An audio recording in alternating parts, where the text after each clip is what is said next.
Hi everyone, welcome back to my channel और मैं हूँ निधि। सो गाइज, आज मैं आप लोगों के साथ में एक डिफरेंट से टॉपिक पे बात करने वाली हूँ, या फिर कह सकते हैं कंफ्यूजिंग टॉपिक पे बात करने वाली हूँ। That is self care. Self care एक ऐसा टॉपिक है जिसके बारे में हम जब सोचते हैं तो हमारे सामने एक पिक्चर आ जाती है कि बस हम एक स्पा में बैठे हैं, पार्लर में बैठे हैं। तो सेल्फ केयर का एक पार्ट हो सकता है ये, और स्पेशली जब हम न्यू मॉम्स की बात करते हैं, उनके सेल्फ केयर की बात करते हैं, तो उनके लिए ये चीज़ें इतनी प्रैक्टिकल और फिजिबल नहीं है कि वो स्पा सेशंस अटेंड करें, स्पेशली इन स्टार्टिंग डेज। सो ये चीज़ें नहीं होती है, बट एक्चुअली में उनको सेल्फ केयर की बहुत ज़्यादा ज़रूरत होती है। सो अगर सेल्फ केयर को हम डीप में जानने की कोशिश करें तो बेसिकली आपकी मेंटल एंड फिजिकल हेल्थ जो है वो है, that is exactly the self care thing. So self care की जब हम बात करते हैं तो आपका मेंटल पीस, आपकी फिजिकल हेल्थ जो है, मतलब कोई डेफिशिएंसी है या फिर कोई पेन है या ये सारी चीज़ें हैं, इससे आपको कैसे डील करना है, उस वाले सेल्फ केयर की आज मैं बात करने वाली हूँ, जो कि एग्जैक्टली एसेंशियल है, नीडेड है फॉर न्यू मॉम्स। सो मैं आप लोगों के साथ में अपना पर्सनल एक्सपीरियंस भी शेयर करूँगी। कुछ गलतियाँ मुझे लगता है मैंने भी की हैं, जिसको मैं मिस करती हूँ, तो वो भी मैं आप लोगों के साथ में शेयर करूँगी। So without getting too much into this, let's get started.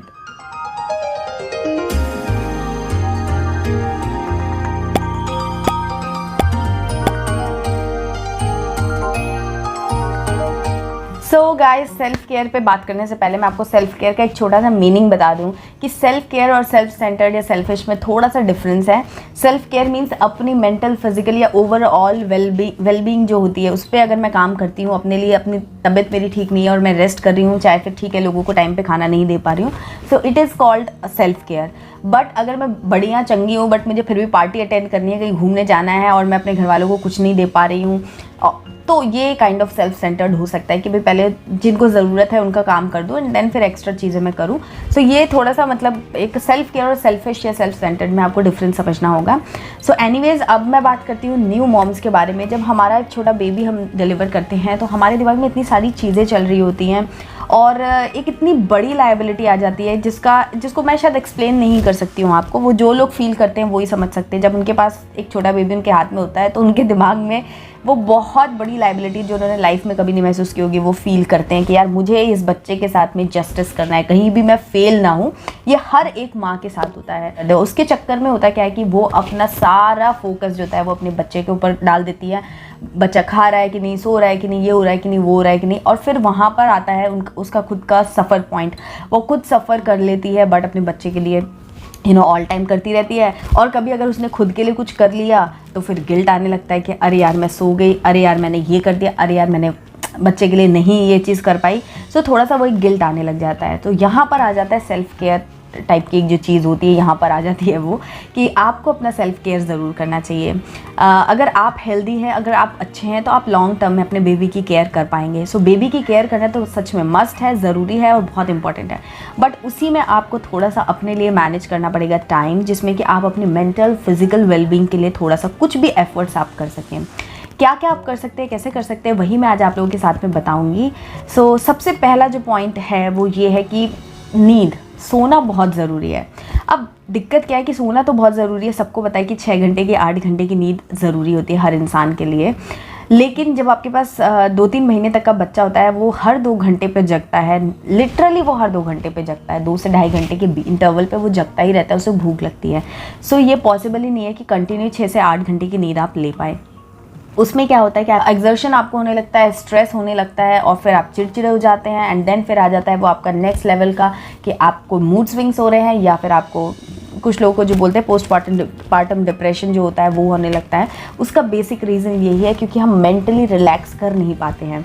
तो उसके लिए आपको थोड़े से एफर्ट्स करने पड़ेंगे। आपको जब टाइम मिले आप 2 घंटे की ही सही, लेकिन आप स्लीप लेते रहिए और अपना 6 से 8 घंटे की जो स्लीप है वो आप कंप्लीट कीजिए। उसमें आप अपने घर वालों की, अपने जो भी आपके हेल्प गिविंग लोग हैं, आपके मदर इन लॉ हैं, आपके सिस्टर है या आपकी मदर है, जो भी आपके साथ रहते हैं, हस्बैंड है, उन लोगों से आप हेल्प मांगिए, वो आपकी हेल्प करेंगे। और आप अपनी नींद लीजिए, थोड़ा सा बच्चे को दे दीजिए दूसरों को संभालने के लिए एंड देन फिर आप सो जाइए। अगर मैं अपने केस की बात करूँ तो जब भी मैं मेरी मदर इन लॉ आती थी आरब के होने के बाद, तो वो हमेशा मुझे बोलती थी कि तुम रेस्ट कर लो, मैं कर लूँगी। और बेसिकली 4 लोगों को ऐसा कुछ बहुत काम नहीं होता है, मम्मी पापा और हम दोनों हस्बैंड वाइफ। सो ऐसा कुछ काम नहीं होता है, लेकिन फिर भी मतलब खाना बनाने का ही काम होता था। तो मम्मी बोलती थी मैं बना लूँगी, तुम जाओ रेस्ट करो और जब हो जाएगा तो मैं तुम्हें बुलाऊँगी। बट मेरे मन में एक ऐसा पता नहीं क्यों गिल्ट आता था कि अरे मम्मी काम कर रही है और मैं बैठी रहूँ। तो मैं उनके साथ जाकर के किचन में काफ़ी टाइम स्पेंड करती थी, ये सोच करके कि अरे यार मम्मी को अजीब, मतलब मम्मी को ऑड ना लगे, या फिर मम्मी क्या सोचेंगी, या फिर ये सही नहीं है कि वो बड़ी है और वो काम कर रही है और मैं बैठी हूँ। ये वाले बहुत सारे थॉट्स डिफरेंट दिमाग में आते थे।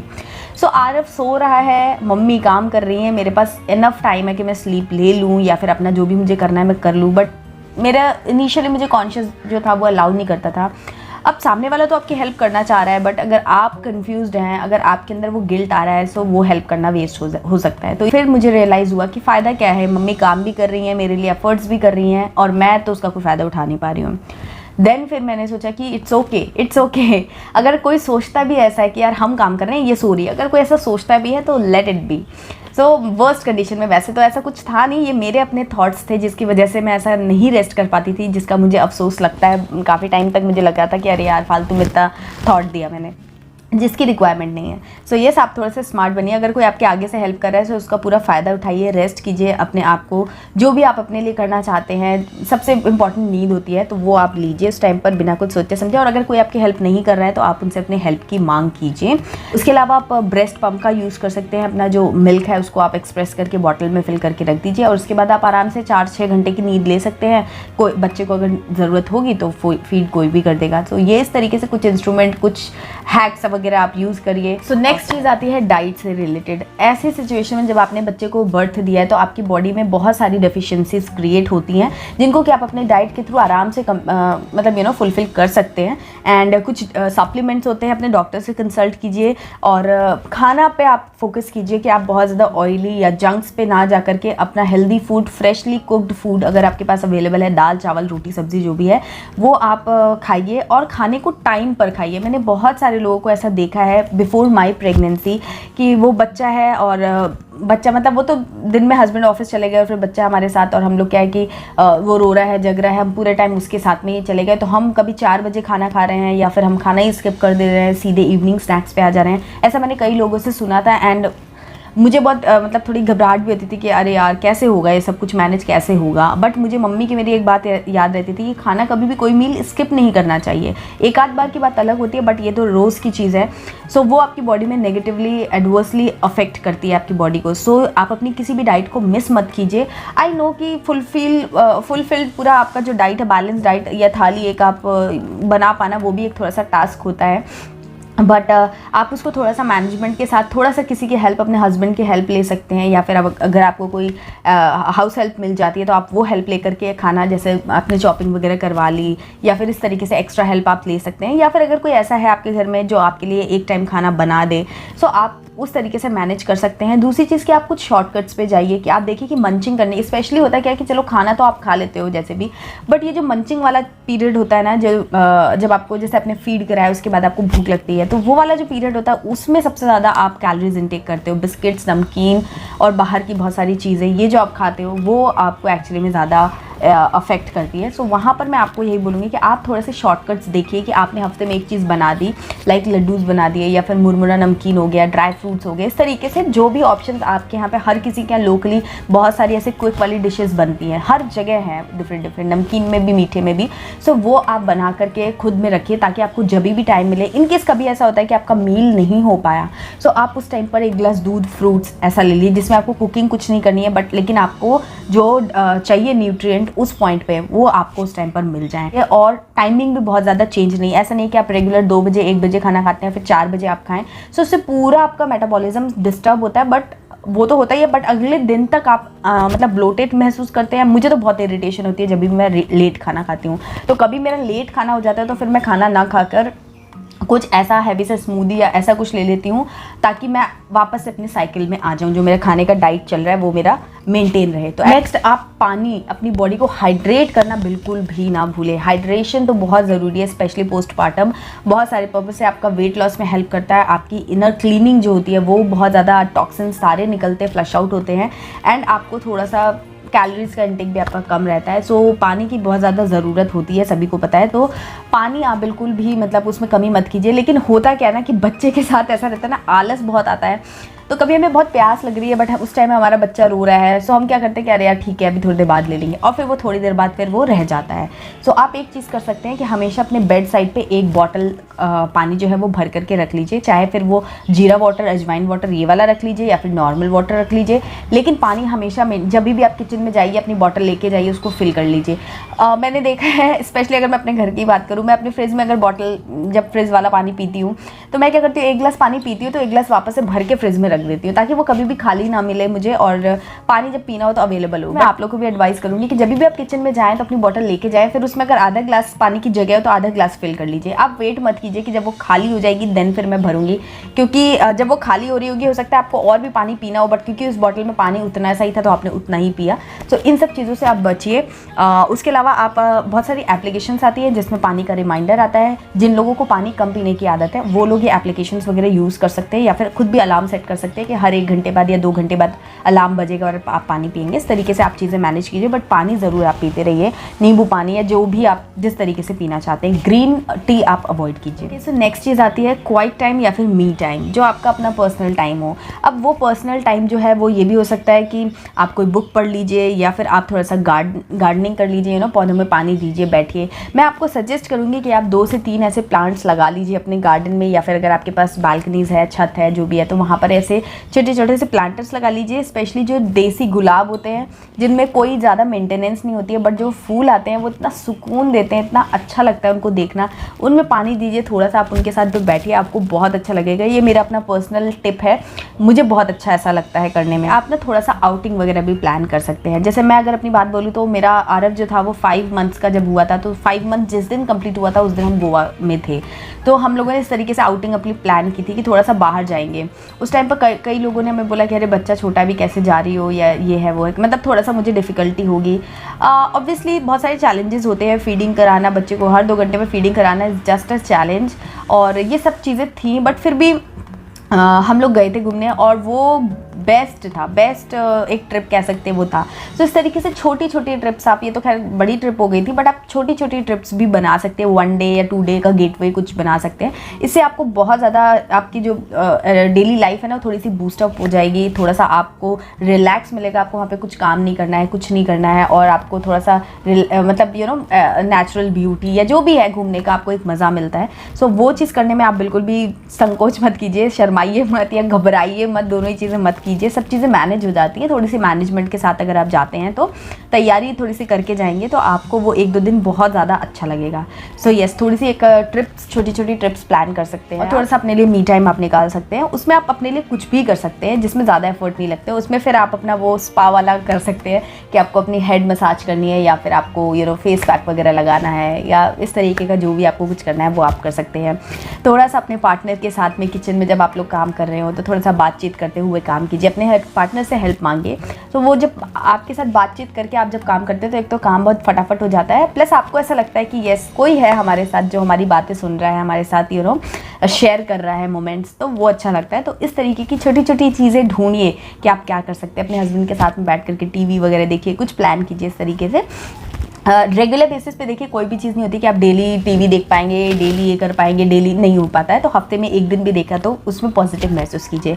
एंड जब आप रात में सोते हैं, बेस्ट टाइम वो होता है कि आप सोने से मतलब बोलते हैं ना, जब आप सोने के पोजीशन में आ गए और अब आपको कभी भी नींद आ सकती है, तो उस टाइम पर आप मेडिटेशन कर सकते हैं तो मेडिटेशन कीजिए। नहीं तो आप पूरे दिन भर में आप सोचिए कि आज आपने कितना ग्रो किया। बच्चे के साथ आप डे बाय डे ग्रो करते हैं, तो उस पर आप फोकस कीजिए कि आपने कितना ग्रो किया। उससे आपको बहुत ज़्यादा पॉजिटिविटी मिलती है कि येस आज मैंने बहुत अच्छा किया, अपने बेबी के लिए ये अच्छा किया, वो अच्छा किया। गिल्ट मत लीजिए, क्योंकि कोई भी परफेक्ट नहीं होता है और हर किसी को हर कुछ आता भी नहीं है।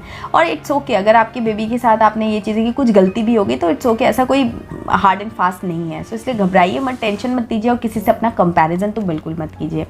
सो यस, पढ़िए, नॉलेज गेन कीजिए और अच्छे से अच्छा करने की कोशिश कीजिए, बट कभी भी रिग्रेट मत कीजिए, कभी भी गिल्ट मत लीजिए। ये सब मैं अपने पर्सनल एक्सपीरियंस बता रही हूँ। मुझे पहले ये सब चीज़ें बहुत बॉदर करती थी, बट ओवर द टाइम मैंने ये चीज़ें सीखी अपनी लाइफ में कि गिल्ट लेने से कुछ नहीं होगा, घबराने से कुछ नहीं होगा।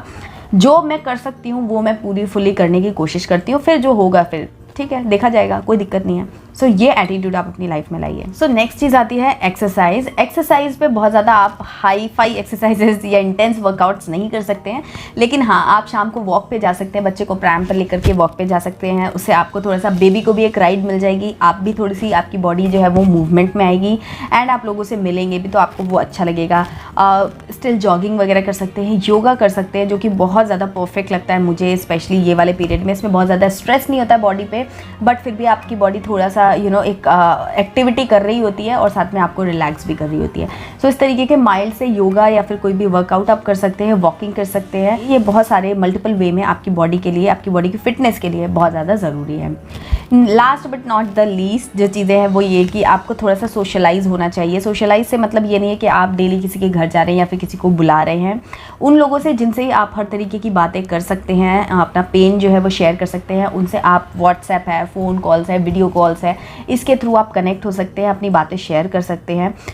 उससे आपको काफ़ी हेल्प मिलती है, एडवाइस मिलती है। और एडवाइस आप सबसे लीजिए, बट घबराइए और टेंशन बिल्कुल मत लीजिए, उसको अपने हिसाब से जज कीजिए। होता है ना कि हमें लगता है कि यार बाहर से कभी कभी आप ओवरवेल्म फील करते हैं, आपको नहीं मन करता है कुछ करने का, तो it's okay to let it be. आप पिज़्ज़ा ऑर्डर करिए, आप बाहर से, मैं अपने केस की अगर मैं बात बोलूँ तो मैंने मतलब जब मेरा मन होता था तो फिर मैं ज़्यादा सोचती नहीं थी, मैं समोसे मंगाए और थोड़ा सा खा लिया। उसके अलावा मैं बहुत अच्छे से डाइट लेती थी, उस पर मैंने वीडियो एक शेयर किया हुआ है आप लोगों के साथ में कि मैंने क्या क्या कैसे किया था। बट ऐसा नहीं है कि मतलब जितने दिन थे एक एक दिन मैंने वही डाइट फॉलो किया, ऐसा नहीं होता। जब मुझे लगता है कि नहीं यार अब मुझे ये खाने का मन है या फिर मुझे कुछ बनाने का मन नहीं है, तो इट्स ओके कि आप कभी बाहर से खा लेते हैं, लेकिन ये चीज़ रेगुलर बेसिस पे नहीं होनी चाहिए। बट कभी कभार एक टाइम का खाना या फिर कोई स्नैक्स आपको खाने का मन है तो आप डेफिनेटली बाहर से खा सकते हैं। बस आपको वो खुश रखना चाहिए, खुशी मिलनी चाहिए आपको। जो भी काम आप ऐसा कर रहे हैं उससे आपको खुशी मिलनी चाहिए। कभी कभी रूटीन से हट करके कुछ गड़बड़ सा करने में भी अपना एक मज़ा है, वो भी आपको काफ़ी रिलैक्स करता है। सो यस, आप वो चीज़ें भी कर सकते हैं और करनी भी चाहिए कभी कभी। ये सब चीज़ें भी पार्ट ऑफ लाइफ है। सो ये self care is very much important. कुछ टिप्स मैंने अपनी आप लोगों के साथ में शेयर की। आप भी उन सब चीज़ों से सीख लीजिए और आप ये गलती बिल्कुल मत कीजिएगा। दूसरों को मौका दीजिए, वो आपकी हेल्प कर पाएँ, आपकी केयर कर पाए। इससे बहुत अच्छी आपकी बॉन्डिंग भी होती है। जब आप एक दूसरे की केयर करते हैं तभी बॉन्डिंग अच्छी होती है। हर चीज़ मैं ही कर लूँगी, मैं ही कर लूँगी, मैं ही कर लूँगी, दूसरों को हम करने का मौका नहीं देंगे तो हमारा बॉन्ड डेवलप कैसे होगा। इसलिए दूसरों की हेल्प लीजिए, अपनी केयर कीजिए। आफ्टर ऑल अपने बच्चे को आप खुश तभी कर पाएंगे जब आप खुश रहेंगे। जब आप ही रोते रहेंगे तो आपके बच्चा कभी खुश नहीं होने वाला है। रोना मीन्स आंसू बहाना ही नहीं होता है, लेकिन दिल से भी अगर इंसान दुखी है, खुश नहीं है, परेशान है, स्ट्रेस्ड है, कुछ भी है, वो सारी वाइब्स जो है आपके बच्चे को मिलती हैं और आपका बच्चा भी फिर उसमें हैप्पी फील। और पता है बच्चे जो है ना वो बहुत ज़्यादा इंटेलिजेंट होते हैं। ऐसा मैंने आरव के केस में देखा है कि बोलना नहीं पड़ता है कि हम हर्ट हैं, हम दुखी हैं। वो खुद बच्चे जो है ना वापस खुद सामने से महसूस कर लेते हैं। मैंने ये देखा है। और आज से नहीं, जब आरव बोल भी नहीं पाता था, कुछ महीनों का था, तब से उसकी ये हैबिट्स मैंने नोटिस की है कि जब मैं अपसेट होती हूँ तो वो मुझे बिल्कुल परेशान नहीं करता था। तो कभी कभी इन चीज़ों पे इमोशनल भी हो जाते हैं। बट येस, ये वीडियो आई थिंक आप लोगों के लिए हेल्पफुल होगा। आप लोगों को पसंद आया तो प्लीज़ एक लाइक कीजिएगा, सबके साथ में शेयर भी कीजिएगा और मेरे चैनल को सब्सक्राइब करके बेल आइकन प्रेस कर दीजिएगा। मिलती हूँ आपसे एक नई वीडियो में, तब तक के लिए bye bye and take care.